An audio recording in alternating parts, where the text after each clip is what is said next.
Euskal Herria es mi tierra madre, un país al que amo apasionadamente, una tierra mágica y antigua de una belleza sobrecogedora.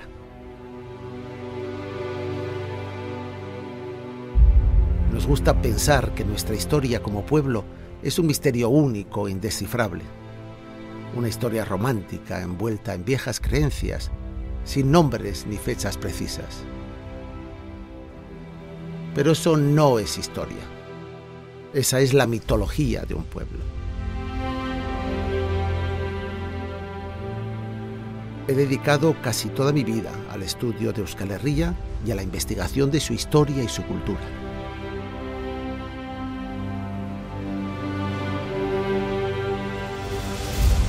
Una parte muy importante de la vida de los vascos está profundamente unida al mar.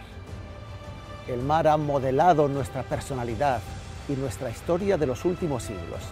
Y solo muy recientemente hemos empezado a alejarnos de él como modo de vida. A través de la historia, miles de familias vascas han entregado las vidas de sus hijos al mar. A cambio, ha habido periodos en los que el mar nos ha proporcionado a algunos de los mejores marineros del planeta. Jugándose la vida en este escenario salvaje, los vascos han escrito páginas cruciales de la historia de la navegación. En el Atlántico Norte, en la exploración de América, atravesando en ambas direcciones el Océano Pacífico. Pero ¿cuándo nació este poderoso vínculo de los vascos con el mar?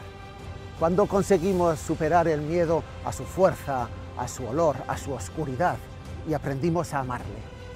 Hoy vamos a explorar esta larga y profunda relación. Quiero invitarles a un viaje en el que descubramos juntos una nueva historia de los vascos, más allá de las brumas y de las leyendas. Quiero contarles una historia de Baskonia.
Los vascos nos sentimos como un pueblo marinero y a veces también como un pueblo isla, como si nuestro destino estuviera unido a las olas del océano, como si por nuestras venas corriera directamente el salitre del mar.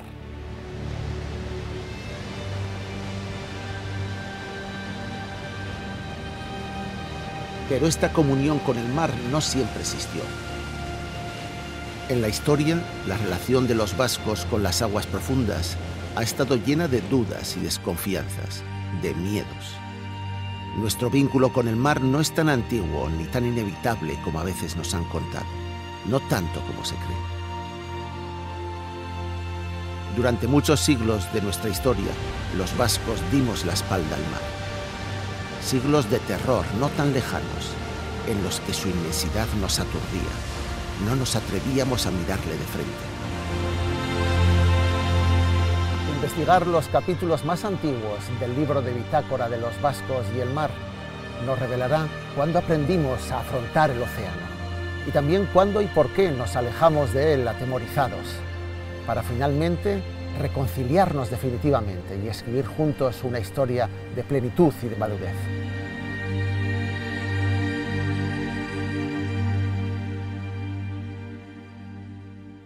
La mayor parte de las cuevas que fueron habitadas por el ser humano en la prehistoria de Baskonia estaban muy cerca del mar, en las proximidades de los estuarios, lo que hoy es la primera línea de costa.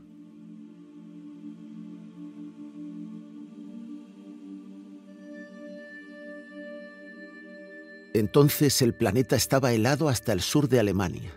El agua se había solidificado y el mar se replegaba 2 kilómetros más lejos que ahora. Pese a esta notable diferencia, creemos que los habitantes prehistóricos de Baskonia no entraron en contacto con sus aguas más allá de las rodillas. Numerosas excavaciones arqueológicas, como las llevadas a cabo en el yacimiento de Santa Catalina, en Lekeitio, demuestran que aunque el mar fuera una fuente importante de alimentos, los habitantes del Cantábrico en el Paleolítico solo lo utilizaban para el marisqueo y la pesca en las playas en la bajamar. Su relación con el agua no pasaba de un contacto tímido, una aproximación adolescente, casi infantil.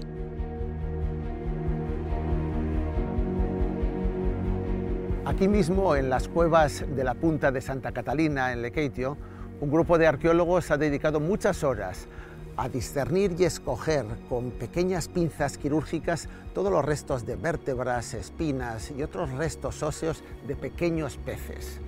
Trataban de diferenciar entre los que podían haber sido defecados o vomitados por las gaviotas y cormoranes y aquellos que habrían sido digeridos por las personas que vivían en las cuevas.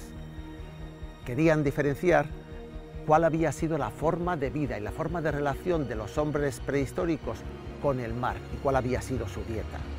La conclusión parece bastante clara: no eran pescadores de altura, eran simples recolectores de costa. Los grabados de Arminche, también en Lekeitio, se han descubierto en 2016 y son la representación de un mundo simbólico desaparecido, poblado por decenas de figuras de animales. Si nos hubieran traído hasta aquí con los ojos tapados, sin saber dónde está situada esta cueva y tuviéramos que juzgar solo por las imágenes de las criaturas que pintaron sus habitantes, cabras montesas, bisontes, caballos, se podría pensar que estamos en los Alpes o en las montañas rocosas. Sin embargo, este lugar tiene una altitud respecto al nivel del mar incluso menor que la cueva de Santa Catalina: 0 metros.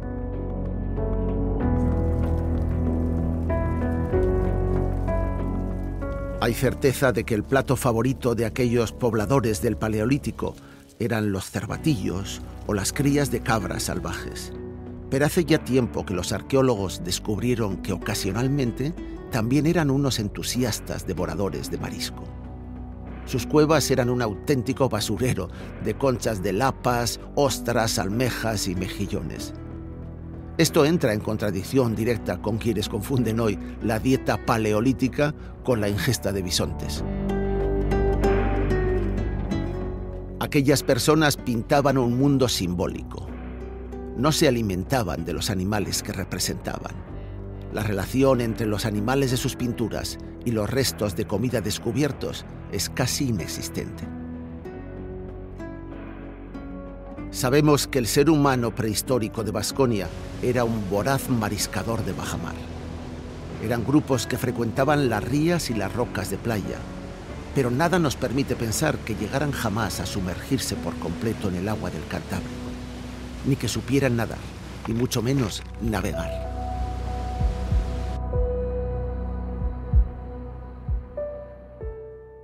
Estamos solo a 5 kilómetros de la ría de Guernica y a 8 kilómetros del puerto de Ea, en el castro protohistórico de Arrola.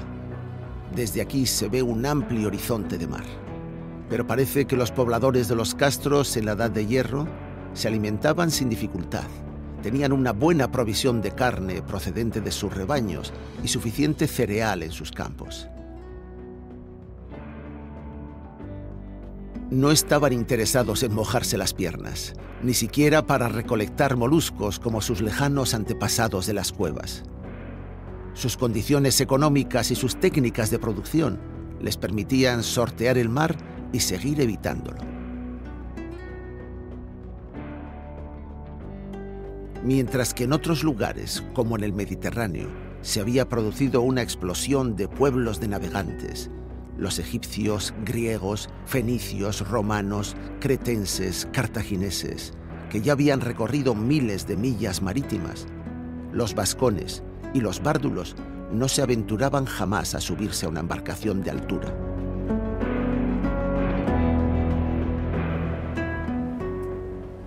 ¿Quiénes fueron entonces los primeros en adentrarse en aguas profundas del mar de Vasconia?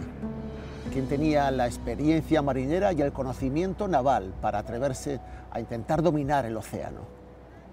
La respuesta histórica es bastante clara. Los conquistadores romanos, no nosotros, no los pueblos indígenas de Vasconia.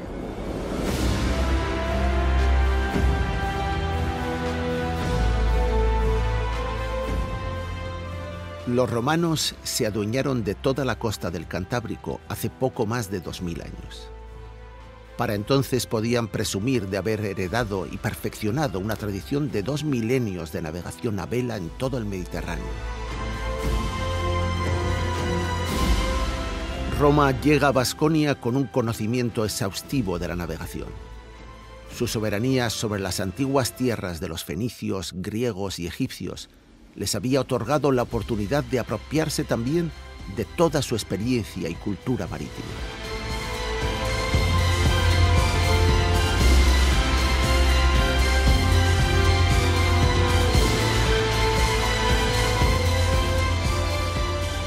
Los bárdulos, durante siglos, raramente tuvieron la oportunidad de ver alguna embarcación de vela flotar delante de sus costas.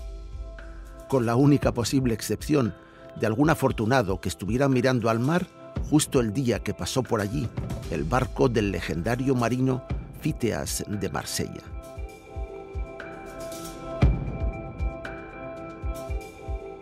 Debió de ser hacia el 330 a.C., cuando Píceas afrontaba por primera vez la ruta del Atlántico y exploraba hasta Britania. 3 siglos más tarde, naves militares procedentes de la Galia comienzan las exploraciones estratégicas para afrontar la fase final de las guerras contra los cántabros. Sin duda, la visión de aquella flota debió de resultar sorprendente para los poblados costeros de Vasconia.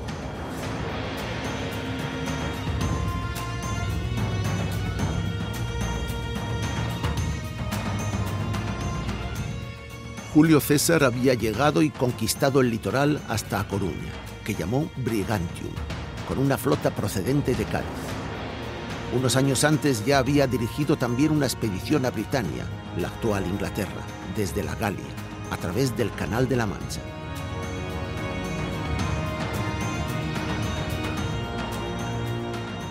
Antes o después, los barcos romanos tenían que empezar a frecuentar el oscuro Cantábrico. Aunque no era una prioridad para ellos, los romanos comienzan a estudiar sus acantilados, sus playas y a visualizar futuros puertos y fondeaderos en sus estuarios y bahías. Era el último tramo de la costa atlántica que quedaba por controlar.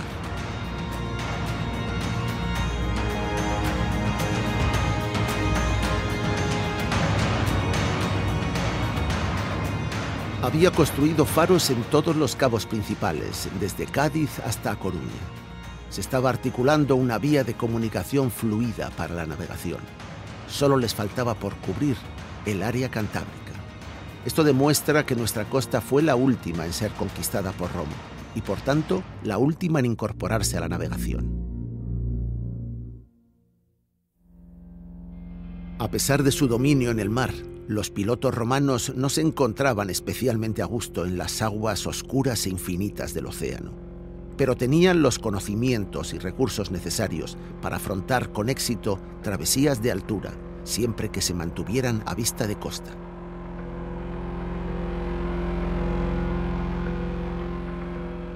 Desde el gran puerto de Ostia, las naves del Imperio podían llegar perfectamente al Cantábrico, pero estaba completamente fuera de sus rutas habituales.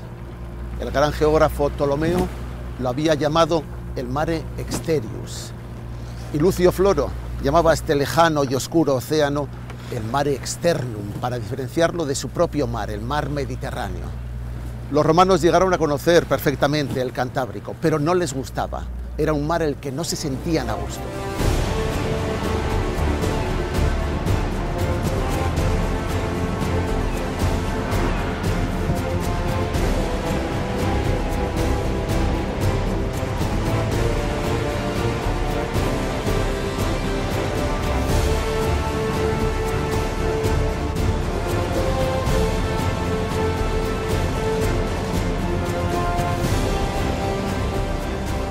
El escritor, científico, naturalista y militar romano Plinio el Viejo, el mismo que perdió la vida en la catastrófica explosión del Vesubio en Pompeya, ubica a los bárdulos en el Sinus Aquitanicus, o sea, en el Golfo de Aquitania, que nosotros llamamos desde la Edad Media el Golfo de Vizcaya. Algunos años más tarde, en el 150 después de Cristo, el geógrafo Ptolomeo lo denomina Oceanus Cantabricus, en su geografía conocida como Atlas del Mundo. El nombre actual, Mar Cantábrico, se lo dieron los romanos. Ellos conquistaron, después de una terrible campaña militar, todo el territorio del pueblo cántabro, desde el interior hasta la costa. Y allí en la costa, en el litoral, fundaron los primeros puertos navegables. En recuerdo de aquella campaña militar, lo denominaron Oceanus Cantabricus.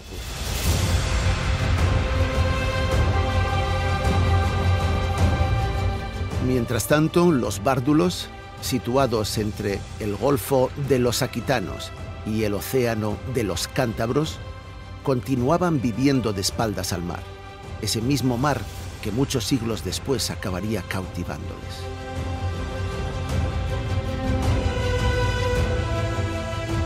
Los romanos crearon una densa red de puentes y calzadas de un extremo a otro de su imperio, en la que integraron a los bárdulos y vascones como pueblo, pero también crearon una invisible Vía Maris Atlántica que recorría la costa del Cantábrico. En ella fundaron los puertos más importantes, tales como Flavióbriga, Casturdiales actual, y Oyaso, nuestro Irún.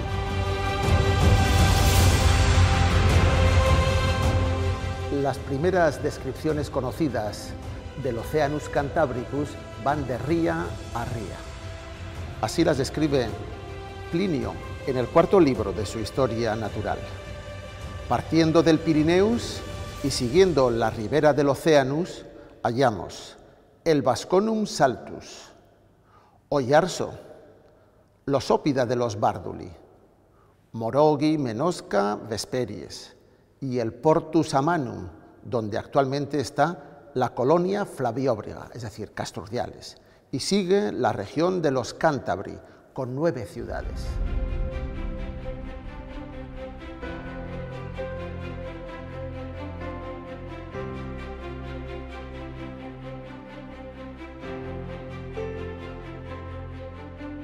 Tenemos que recordar que el conocimiento de la navegación de larga distancia y la descripción, por tanto, de la costa vasca y su conocimiento y exploración nos vienen de los romanos, pero no de los romanos comerciantes, sino de los militares. Plinio es nuestra mejor referencia, pero si seguimos las descripciones de Plinio, hay cosas del mar de Euskal Herria que no terminan de encajar. Es fácil de identificar el primero y el último puerto de su lista, Oyaso y Portus Amanum, con las poblaciones actuales de Irún y Casturdiales. Pero desconocemos a qué fortalezas bárdulas se refiere Plinio con los nombres de Morogi, Menosca y Vesperies. Seguramente hayan sido sustituidos por algún topónimo vasco más reciente. Por tanto, no sabemos qué puertos tenían a sus pies. Morogi, situado en la ría del Urumea, entre Santiagomendi y Urgul, podría ser Donostia, o incluso Astigarraga, pero no tenemos evidencias seguras. A Menosca se la podría asociar razonablemente con los hallazgos arqueológicos recientemente descubiertos bajo la iglesia de Zarauz, pero habrá que confirmarlo. Y Vesperies podría identificarse con alguno de los muchos asentamientos romanos de la ría de Guernica. Encontramos hallazgos romanos en Bermeo, en Portuondo y en toda la ría de Urdaibai. Se sospecha que al menos hay una embarcación romana hundida que ha ido desperdigando su carga a través de los siglos en forma de restos de ánforas. La ría de Urdaibai, con pequeñas calas y fondeaderos protegidos en su bocana, es un escenario altamente romanizado. Pero el mayor descubrimiento se escondía al fondo del estuario de Urdaibai, una pequeña ciudad-mercado portuaria perfectamente protegida. Esto es Forua, un antiguo fórum romano que ha sido excavado por los arqueólogos durante décadas. Es el yacimiento romano más importante de Vizcaya. Para conocerlo mejor hemos quedado con su directora, con la directora de la excavación del yacimiento desde hace décadas, la doctora Ana Martínez Salcedo, que nos recibe en un lugar muy especial. Ana, buenos días, gracias por acogernos en este extraño lugar de Forua. ¿Me dejas que te lea una cosa que alguna vez escribiste? Porque quisiera un comentario tuyo sobre ella. Dijiste una vez, la vía Maris, como ruta de penetración de elementos culturales y humanos, debió de desempeñar un papel de primer orden en los momentos iniciales de los contactos de Roma con nuestro territorio. No en vano, los asentamientos romanos más antiguos son costeros, condicionados sin duda por la idoneidad de su carácter portuario. ¿Idóneo para qué? ¿Para qué es idóneo un lugar como Forua? Está en el lugar perfecto, en el momento adecuado.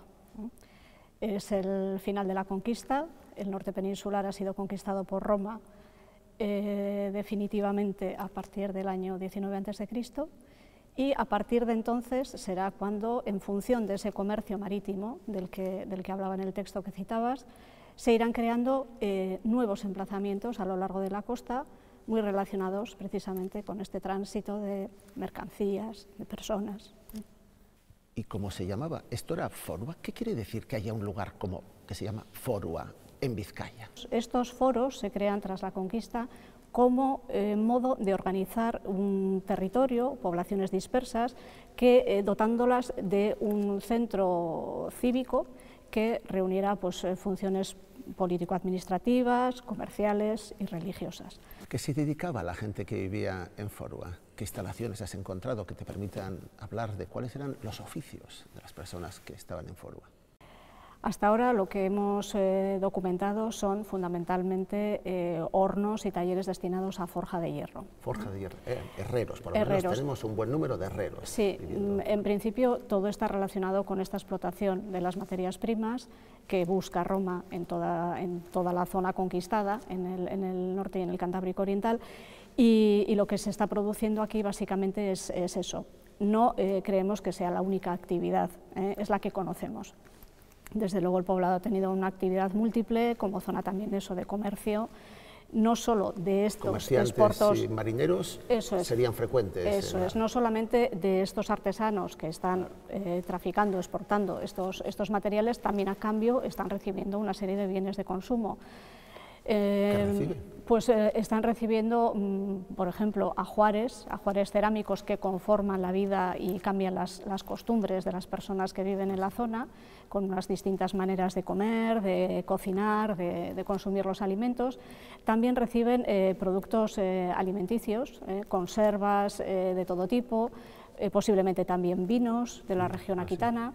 En ese tráfico marítimo que hay muy intenso a lo largo de la costa del Cantábrico, desde el puerto de Burdeos, Burdigala, como centro redistribuidor de mercancías, y a través de la navegación de cabotaje por toda la cornisa cantábrica. ¿Otros recursos que sabemos que se explotan y exportan desde aquí? Sí, en el entorno próximo de Urdaibai conocemos las canteras de Ereño. Claro. En mármol de Ereño se han trabajado varias piezas localizadas en el yacimiento, expuestas en la actualidad en el Arqueológico Museo en Bilbao, que son dos piezas epigráficas, dos magníficas piezas con inscripciones, con textos en latín, y son piezas trabajadas en mármol de Ereño, con lo cual sabemos que las canteras de Ereño están siendo explotadas en época romana y que son también objeto de un intercambio comercial, por lo menos a nivel regional. ¿Cuánto dura esta idoneidad de los asentamientos costeros romanos? ¿Hasta cuándo están activos dentro del poblado, el asentamiento de Forua? En el caso de Forua, con mayor o menor intensidad, bueno, hay que decir que el momento de máxima actividad y el momento de esplendor de lugares como Forua y otros del Cantábrico Oriental es la la segunda mitad, mediados del siglo II, la época de los emperadores Julio Claudius, Claudio Nerón, hasta la época de los antoninos, hasta el año 150 más o menos es cuando podemos pensar que, bueno, y reconocemos sobre el terreno que esto está en plena ebullición.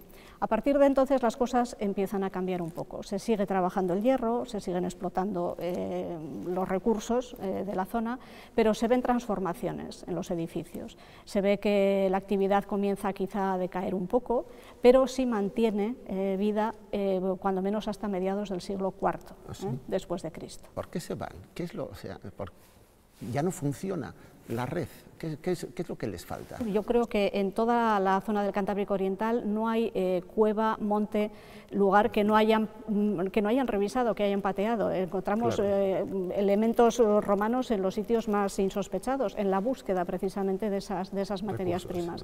Los están explotando y en un momento dado, pues quizá ya no es lo que decimos, no es rentable seguir utilizándolos.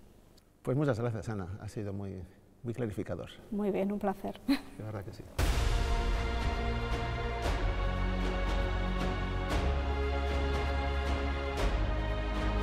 Además de en Forua, los romanos se asentaron en todos los puertos vascos que consideraron idóneos.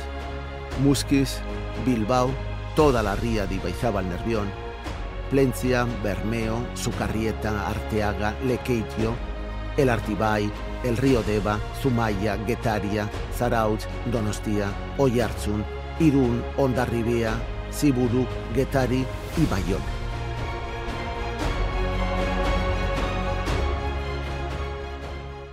Hemos llegado a la boca del puerto de la costa vasca que más actividad tuvo en época romana. Estamos en el fondeadero de Asturiaga, en el Cabo de Iguer. Probablemente este es el punto que Ptolomeo denominaba Easo Promontorium Pirinei, hace 1900 años. Aquí se había señalado el descubrimiento de un barco hundido, el primer pecio romano de la historia de Baskonia.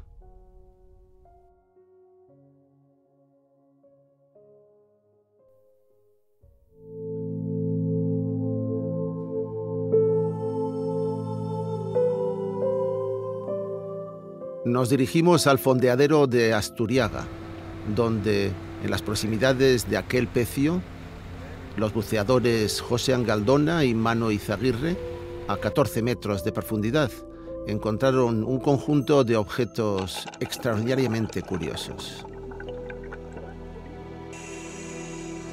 Vamos a realizar una inmersión de control en el lugar donde se produjo aquel hallazgo hace ya varias décadas.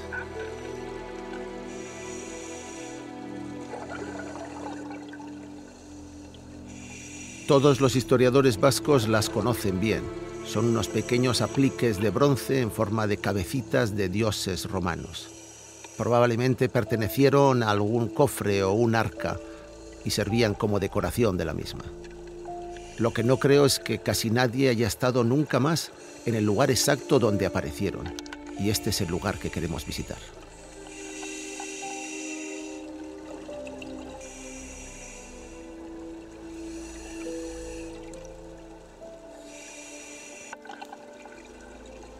Esta figurita con este tocado de media luna es típicamente romana, probablemente del siglo I o siglo II. Debe ser una representación de Selene, la luna, o bien de sus variaciones, la Isis egipcia, que entonces estaba muy difundida, o incluso Diana, Artemisa.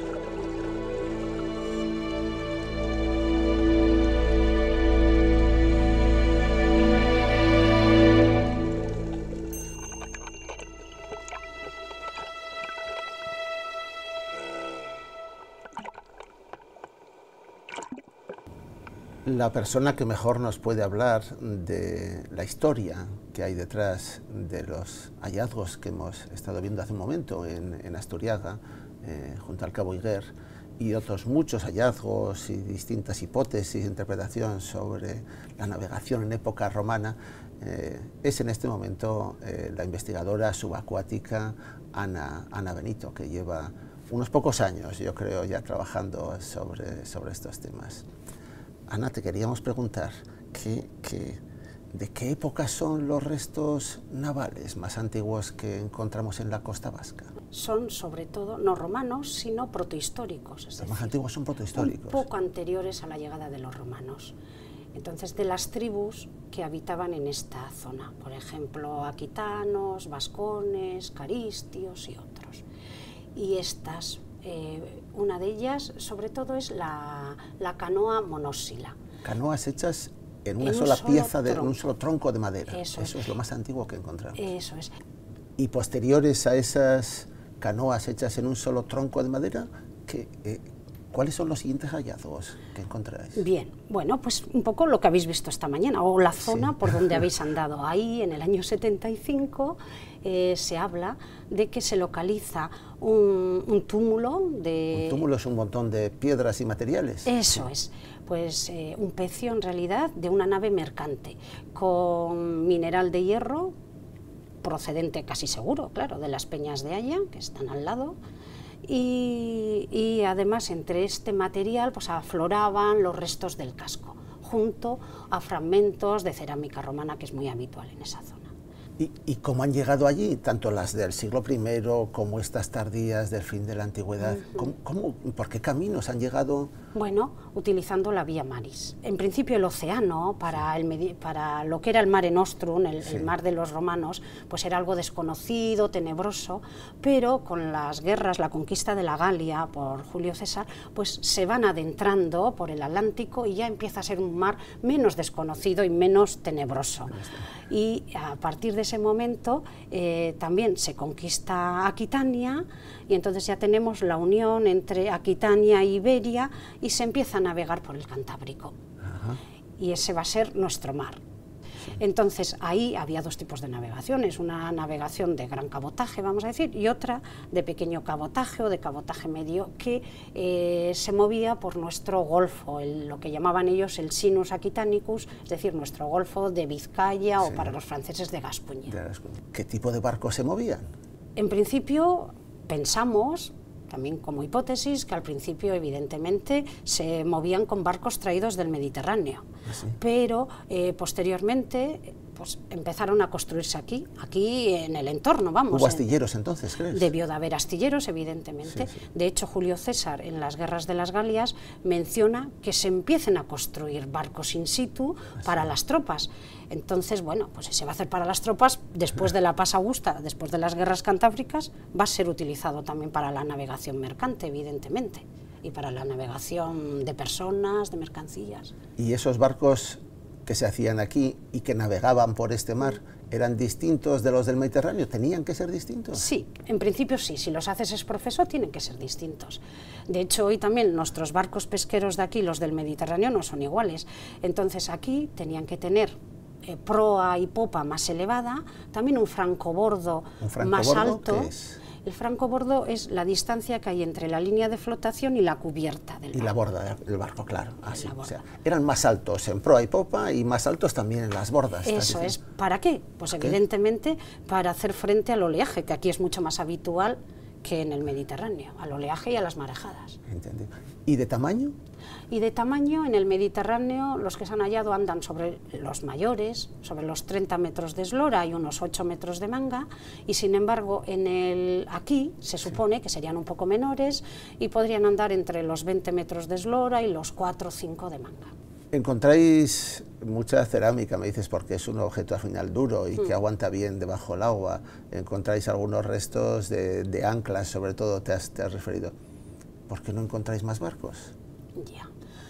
Bueno, porque por las propias condiciones del Cantábrico. ¿Ah, sí? Sí, eso no solo es en época romana, sino en épocas posteriores ha ocurrido un poco lo mismo.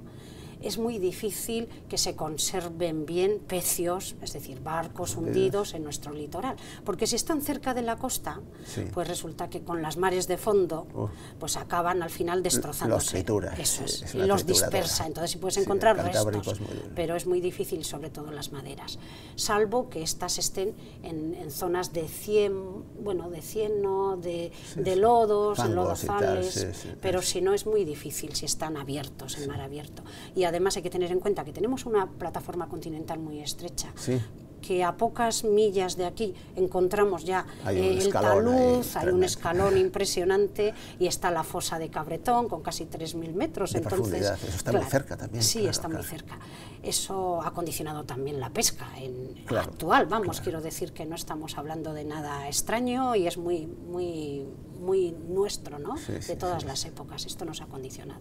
Pues te deseo que tus deseos, que son los nuestros, se hagan algún día realidad y que podamos ver los resultados. Te agradezco mucho, Ana, te agradezco esta conversación que ha sido muy ilustrativa debajo del agua.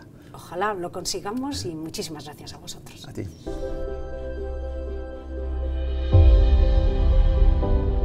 La historia de la gran navegación marítima en Baskonia es mucho más reciente y mucho menos espontánea de lo que creíamos. No empieza con los mariscadores y tímidos pescadores de la prehistoria. Nuestra verdadera historia de la navegación empieza con los romanos.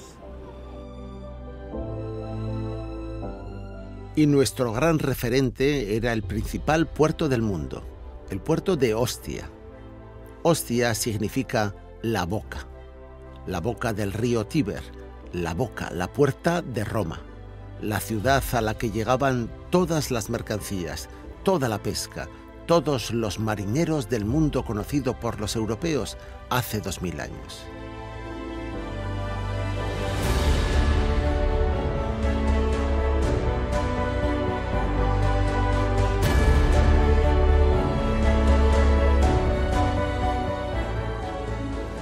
Los romanos difundieron también las naves de pesca a vela en el Cantábrico. Y sin duda son los responsables de la difusión de muchos de los aparejos y artes pesqueras que se venían utilizando desde hacía siglos en el Mediterráneo. Anzuelos, plomos, redes, las técnicas de nasas, de caña, de arrastre, de cerco, alcanzaron su edad de oro entre nosotros en el siglo I y en el siglo II.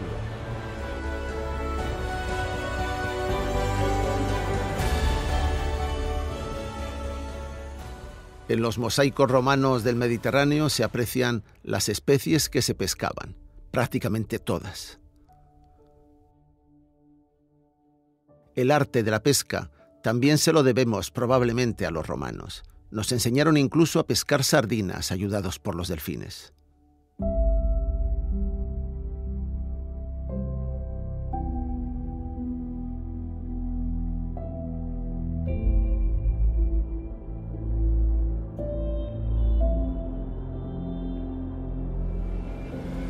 Además de sazonar grandes peces, procesaban mediante técnicas conserveras el pescado para sus particulares gustos gastronómicos, en especial para producir la salsa garum. La salsa de pescado llamada garum se vendía en las mejores tiendas de Roma. Era uno de los ingredientes más apreciados de la alta cocina de la época. Se elaboraba con tripas de pescado fermentado, de anchoita, de boquerón, de sardina, y se añadía a cualquier alimento, incluso a los vinos de mejor calidad. Hispania era la mayor proveedora de garum del imperio, y sabemos que muchos puertos de la costa vasca fueron creados expresamente como pequeñas factorías para producir conservas de pescado y en particular el garum.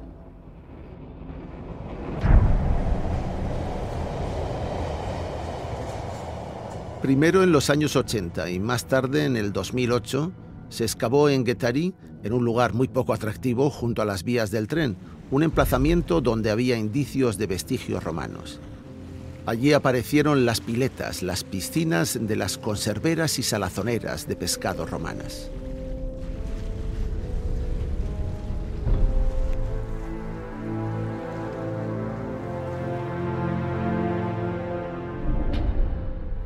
Hace casi 2000 años, en distintos puntos de la costa vasca, muchas personas, hombres y mujeres, trabajaban en factorías de conservas de pescado romanas que en latín se llaman quetareas o cetareas. Del latín cetaria, precisamente, derivan los nombres de Guetaria y Guetarí. Ambas localidades, que hoy conservan el mismo nombre, eran centros conserveros de pescado romanos. En el Museo Saraleguinea de Guetarí se conserva una lápida funeraria de hace casi 2000 años, dedicada a 3 de los trabajadores de la fábrica de Garun. Sabemos por ella que el dueño de la fábrica se llamaba Cayo Julio Leo, y conocemos los nombres de 3 de estos trabajadores que habían sido siervos, pero que fueron liberados por su amo. Uno de ellos es Níger. El otro es una mujer, se llama Julia Hilara, y el tercero vuelve a ser un varón y se llama Adiucus. Son los primeros nombres de trabajadores del sector conservero y pesquero de la historia vasca.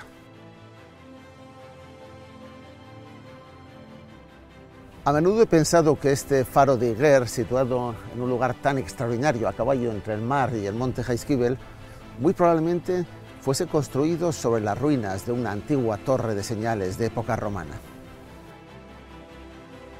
Los marineros romanos entenderían que en este punto era necesario un faro, no solo para poder entrar sin miedo en el pequeño fondeadero del antepuerto, sino para acceder al que fue el principal puerto de Roma en Euskal Herria, Oyaso, el actual Irún.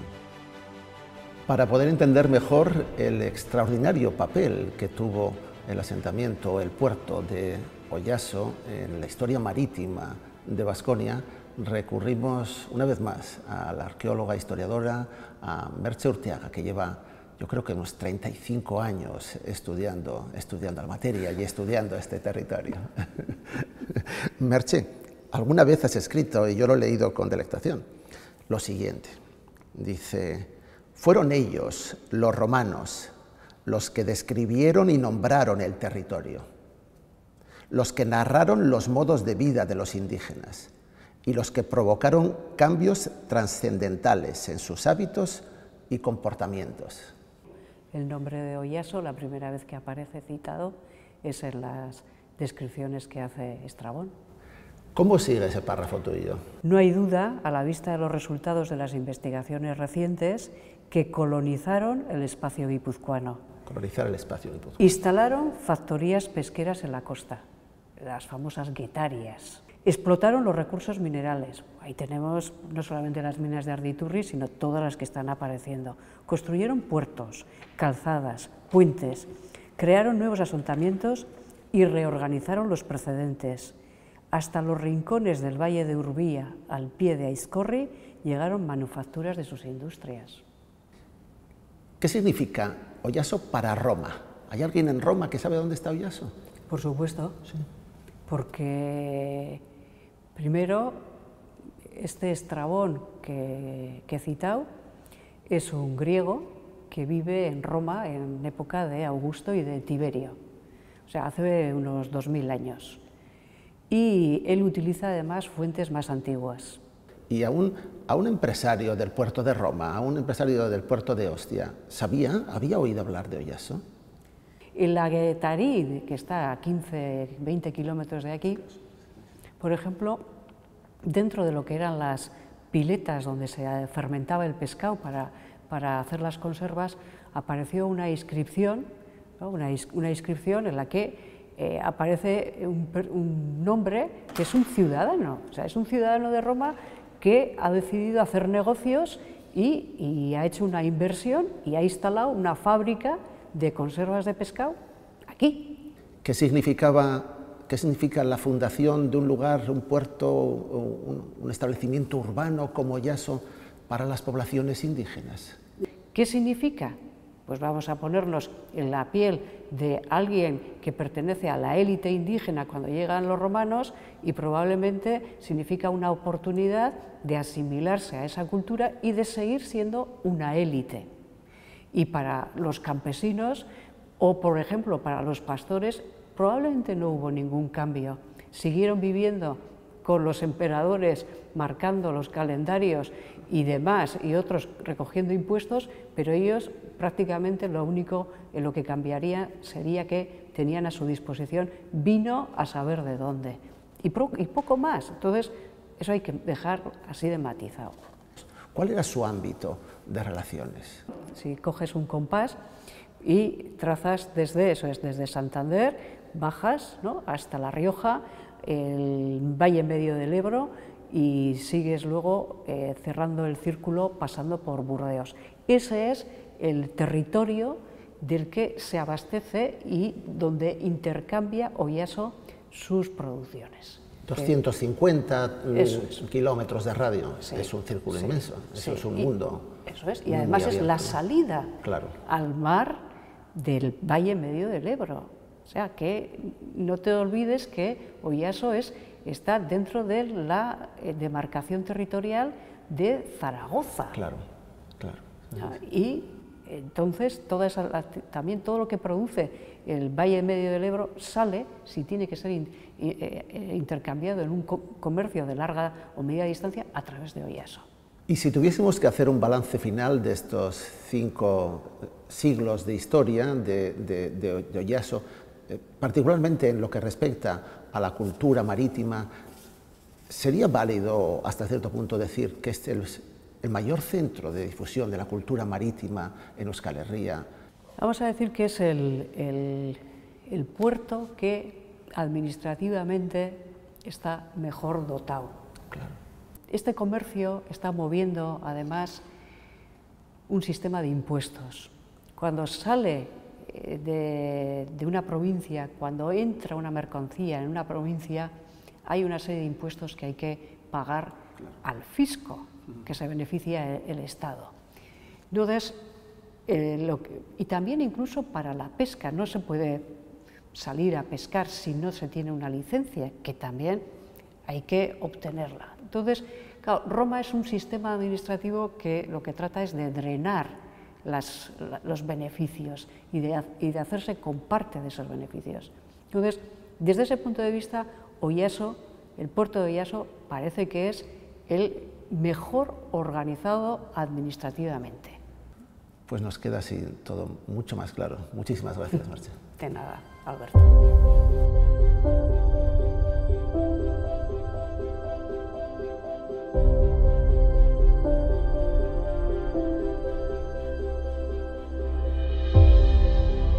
Si navegamos hacia el norte, Bayona fue el último puerto romano en ser creado en la costa vasca y el más duradero. Las razones de su fundación fueron muy distintas a las de sus precedentes en Vizcaya y Guipúzcoa, y las circunstancias mucho más adversas. Bayona no se creó para pescar, ni para producir la maloliente salsa garum en las conserveras, sino por motivos militares.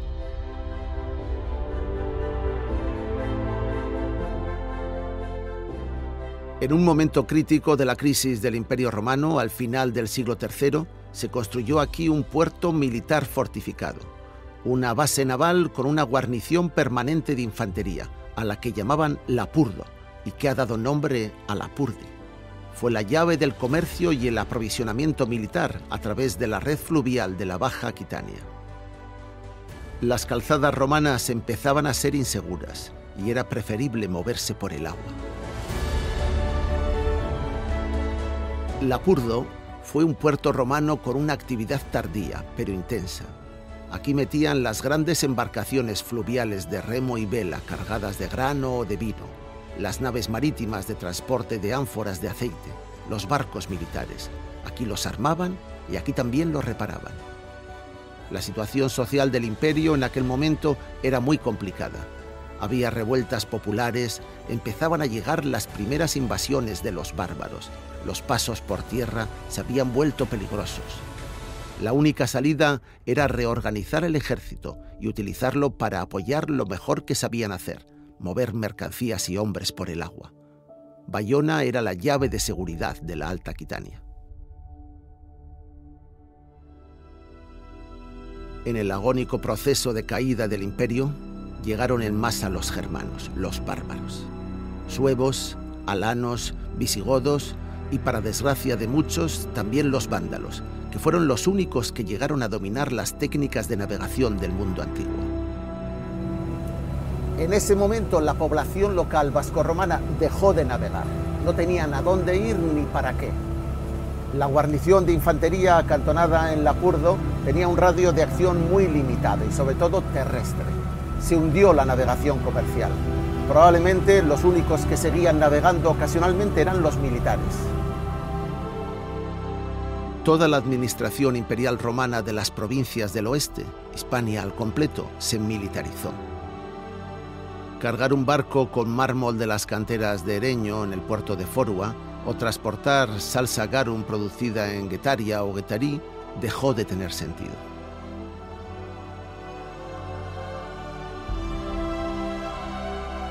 Los mercados locales se hundieron y con ellos la relación con las autoridades centrales del imperio. El tráfico comercial marítimo cesó. Los puertos se abandonaron. Forua y Oyaso se habían reducido a 4 casas. Lo único que se mantuvo activo en la costa vasca fue la fortaleza de la base militar de Lapurdo, el castillo de Bayona.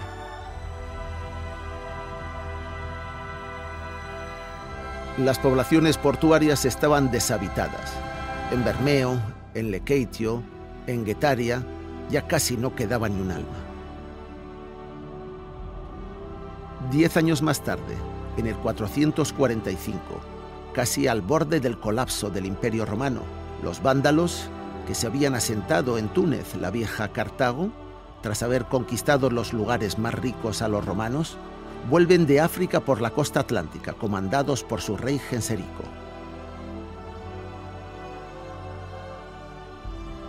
Para entonces los vándalos ya habían demostrado su habilidad en el mar.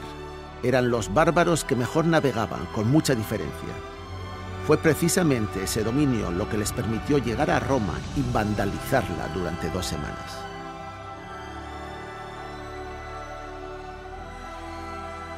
A los vándalos les costó poco entrar en el Adur, burlando la fortaleza de Lapurdo. La guarnición provincial romana, que no sabemos cuántos efectivos tenía entonces, fue incapaz de parar a los vándalos. Nada podía detener a aquellos feroces hombres del mar. Para entonces ya no quedaba ni rastro de la vieja guarnición romana de Lapurdo. Detrás de estos muros no se escondía un cuartel militar, sino una pequeña ciudad desarmada perteneciente al reino de los francos. El imperio había caído y los bárbaros habían ganado la batalla. El imperio se desintegra administrativa y militarmente. Es el final del Imperio Romano. Los pueblos costeros de Bardulia, desprotegidos, se alejaron definitivamente del mar y no volvieron a navegar. El mar solo les podía traer problemas y enemigos. Las evidencias históricas de que los siguientes pueblos que se acercaron a Vasconia, visigodos, francos, ni siquiera los nuevos vascones, llegaran a dominar la navegación de altura, son muy débiles. Eran pueblos terrestres. Sin puertos activos, sin barcos y sin marineros, el Cantábrico occidental se quedó casi vacío, aunque en algunas ocasiones naves extranjeras, procedentes incluso de Constantinopla, siguieron fondeando en nuestras costas. Llegaron los vikingos y se encontraron con un pueblo que no sabía nada sobre el mar. Los vascos vivían de espaldas al océano. Si alguna vez habían llegado a tener una tradición marinera propia, la habían olvidado por completo.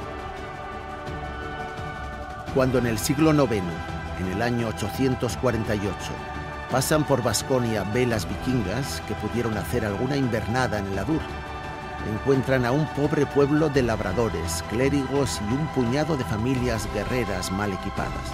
Nadie que pudiera hacerles frente, y mucho menos sobre el agua. Los vikingos remontaron río arriba para depredar Aquitania. Ascendieron por el Adur hasta donde les llevó la marea alta, 50 kilómetros hacia el norte, hasta Dax. Así por lo menos lo recuerda el cronista musulmán tardío, Al-Himyari.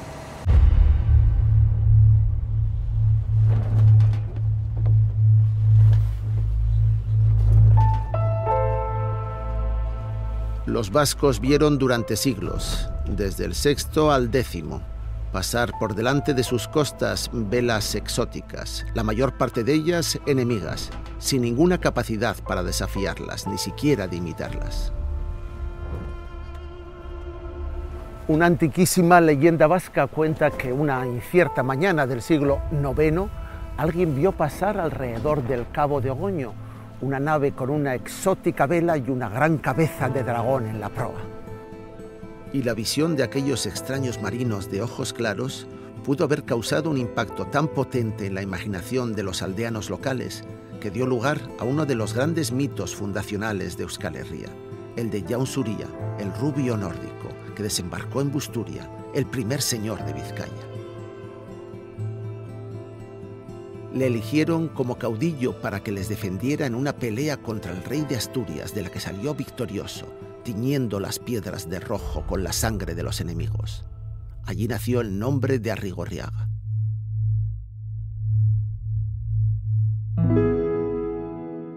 Estos mitos y leyendas fundacionales tal vez se inspiren en aquel periodo de 5 siglos en el que los vascos, distanciados del mar, vieron atracar un barco con aquellos hombres rubios a bordo.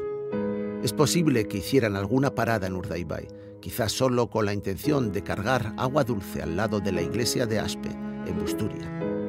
En la Alta Edad Media, todo cuanto venía del mar era tan raro e inexplicable que podía incendiar la imaginación del pueblo y dejar una huella profunda en su memoria.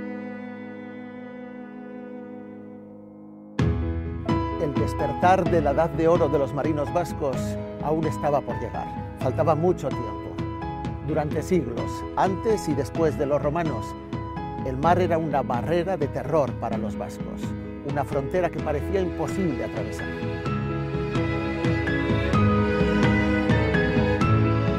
Hasta la refundación de los puertos romanos a partir del siglo XI, el mar profundo, el océano, permaneció ajeno a los vascos, a sus vidas y a sus sueños. No hay nada en nuestro ADN que nos determine o nos conduzca inexorablemente al mar. Nada estaba escrito. Todo tuvimos que aprenderlo con esfuerzo.